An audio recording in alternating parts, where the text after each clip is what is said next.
Every day, something dramatic happens in the Caribbean that affects our lives. We'll give you the details. We'll give you the facts on Caribbean Perspective with Eddie Frederick. Here's Eddie Frederick. Welcome to Caribbean Perspective. So glad you can join us. The story that dominates in today's edition for Monday 21st July 2025 and brought to you in association with our friends at Antillean Group. ECCB welcomes regional fund to boost investment and inclusion. Details after this important message. Believe in our strength, we'll stand by you. Protection from all, perils big and small. Reassurance we give, it's so clear to see. Peace of mind, that's our service guarantee. We look after all our family. Yes, we do at every opportunity. Antillean Group, underwriters of all classes of insurance solutions for your protection and investment. Live well financially. The hurricane season is now upon us, so we as Caribbean people need to remember to think safety and be prepared. Avoid venturing outside during a storm or hurricane, especially if there are strong winds. Rooftops and other debris are often blown about and can cause great damage.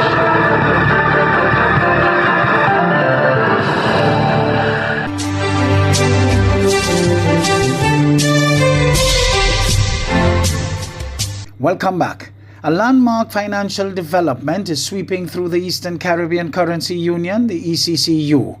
The ECCB is celebrating a major milestone in regional investment access with the launch of the UTC Global Balanced Fund Limited in St. Kitts and Nevis. ECCB Governor Timothy Antoine hailed the fund as a key step toward greater financial inclusion and wealth creation. Manasseh Stanislaus of the DBS News World reports. The UTC Global Balance Fund Limited has officially landed in its fourth Eastern Caribbean country, St. Kitts and Nevis, following earlier launches in St. Lucia, St. Vincent and the Grenadines, and Grenada. It's the first mutual fund of its kind in the region, and for ECCB Governor Timothy Antoine, it marks the culmination of decades of work. This has been some time in coming, almost 30 years ago, when we were working on this initiative. And the truth is that the governments went ahead and we enacted the securities law. The securities law has been in place since 2001. And of course, there was preparatory work leading into the enactment of the law. There were attempts, but unfortunately, we have not been able to get over the line until a very recent vintage. And so I am very pleased that we are now at this juncture. The mutual fund requires a minimum investment of just $100, an accessible threshold that Antoine says opens the door for ordinary people to start building wealth and financial resilience. The ECCB is very pleased to support this initiative because it aligns with our own vision for financial inclusion in our currency union. We verily believe that the financial system should work for all except illicit actors. Except bad actors. And when I say bad actors, I speak about people who want to abuse and misuse the financial system for crime, fraud, money laundering, terrorist financing, proliferation of financing, and the like. With only 4% of the ECCU population currently investing, the ECCB aims to grow that figure to 20% in the next decade. Governor Antoine emphasized that true financial inclusion must be affordable, fair, and transparent, and this fund, he says, checks those boxes. While he stopped short of officially endorsing the fund, the governor revealed he would personally be signing up, urging others to do their own due diligence and consider taking the first step toward financial empowerment. For the DBS News World, Manasseh Stanislaus reporting. Trinidad and Tobago has declared a state of emergency after police discovered a serious plot from behind bars. Here is a comprehensive report from CNC3's 4 p.m. news package of last Friday. Police Commissioner Lister Guevara says he has credible information that needed to be addressed, and that is the reason the state of emergency was called. He says the plot was concocted within the prison walls, and one of the steps taken to tackle it was the removal of inmates to a secure location where they are unable to communicate with their partners on the outside. Asked about the involvement of members of the national security apparatus in this crime syndicate, Guevara had this to say. That is a very interesting question. And if I was to answer that question and tell you no, I would be lying to you and the members of the public. Because how else would Ms. Martin and her team, almost on a weekly basis, be finding phones inside of the same cells? So there are persons who seem hell-bent on facilitating the communication of these persons with the outside. So by removing them from that environment and placing them in one where they are a lot more secure, I can feel rest assured that that communication link is broken. Meanwhile, the People's National Movement is calling on the government to provide clear and immediate explanations for the declaration of a state of emergency. In a major release, it warned that the silence and avoidance are not acceptable in a moment of national concern. The release said the opposition is deeply alarmed by the levels of violent crime across the country.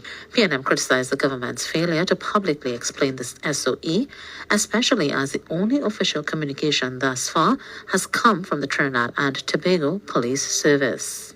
Also criticizing the state of emergency is former Police Commissioner Gary Griffith. Speaking with CNC3 News, Griffith said the announcement of a state of emergency was stupidity at the highest level.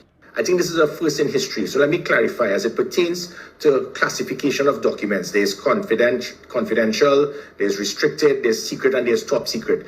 This document falls in that category. And it means that by doing that, the public is not supposed to be aware, because if the public is aware, it means the criminals are also aware. It can also put undue panic in the public before a decision is made. In response to the state of emergency, criminologist Dr. Randy Sipasad says the effective dismantling of organized crime networks behind prison walls should take priority over the introduction of a nationwide state of emergency. Sipasad said that instead of implementing such a large-scale security response, the government, through the prison service, should have addressed that matter at the prison level. No, I don't agree with a state of emergency, because if the root of the problem lies within the prison service itself, which is a much more circumscribed and controllable space than the wider society, then it makes sense to tackle the problem at the source. And there are very clear ways that you can do so. In the meantime, Trinidad and Tobago's Prime Minister Kamla Persad-Bissessar gave a firm stance on her decision to declare a state of emergency in the Twin Island Republic on Friday last, noting that urgent action must be taken to cut off the immediate threat at the root and to safeguard citizens. In a statement, the Prime Minister reaffirmed her promise to prioritize this country's crime situation by doing all that's necessary to ensure citizens' safety. She said immediately after receiving an intelligence report from the police commissioner, she directed Attorney General John Jeremy to take the prerequisite steps to advise President Christine Kangaloo to declare that a state of emergency existed in Trinidad and Tobago. Prime Minister Persad-Bissessar said she will not allow a minority of illegally armed elements of society to continue to terrorize and traumatize law-abiding citizens, wreaking havoc in the country. The Prime Minister noted that while in opposition, she advocated for calls of states of emergencies to be employed as a critical measure to attack the crime situation within the parameters of the law.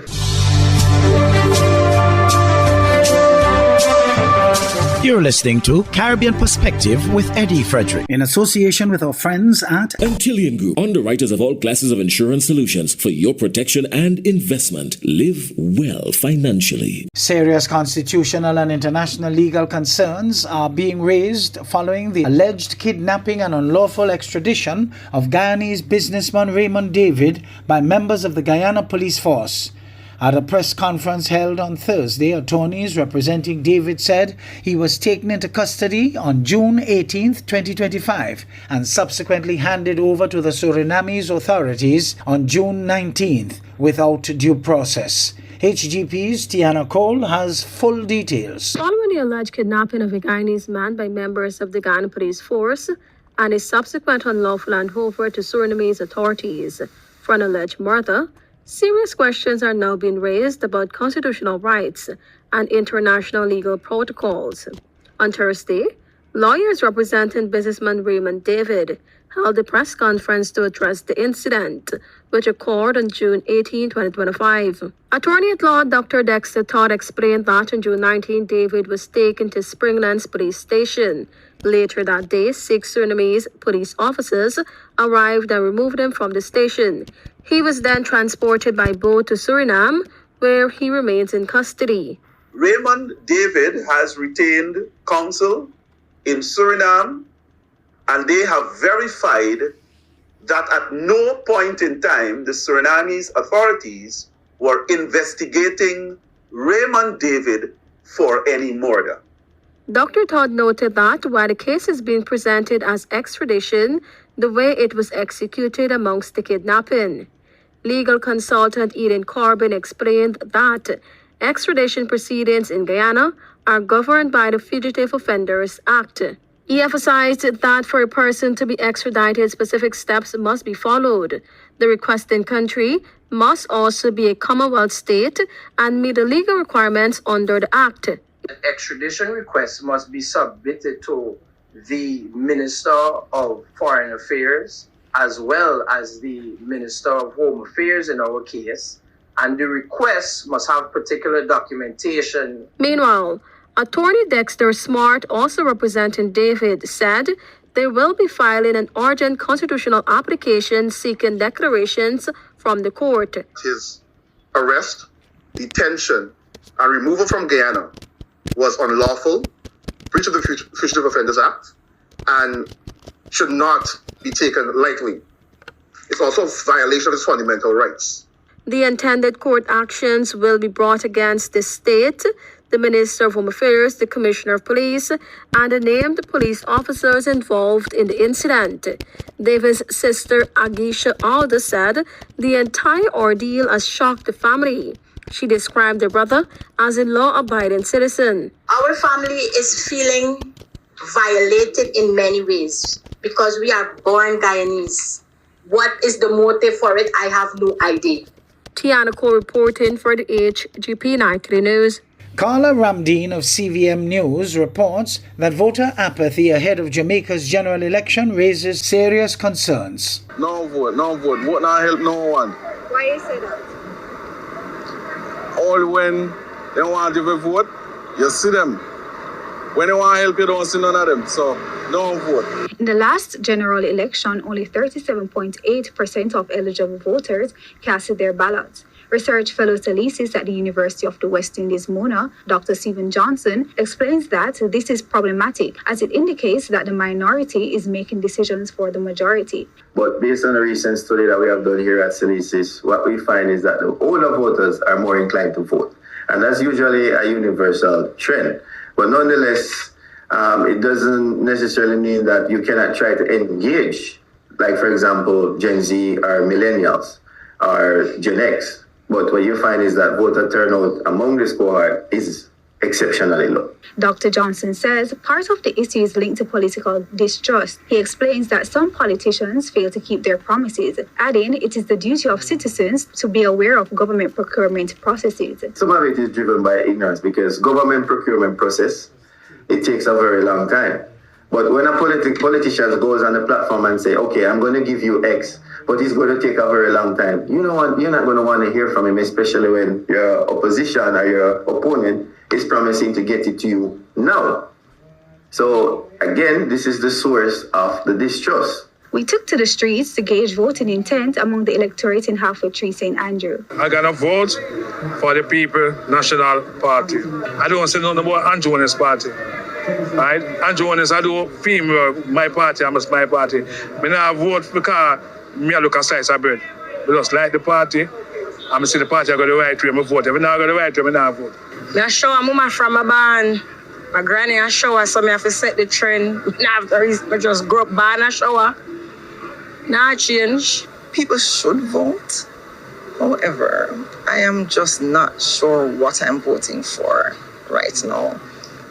There have been some changes, some improvement and so on, but the behavior of the members of parliament and the persons in government, it leaves a bad taste in your mouth. Carla Ramdeed, CBM News.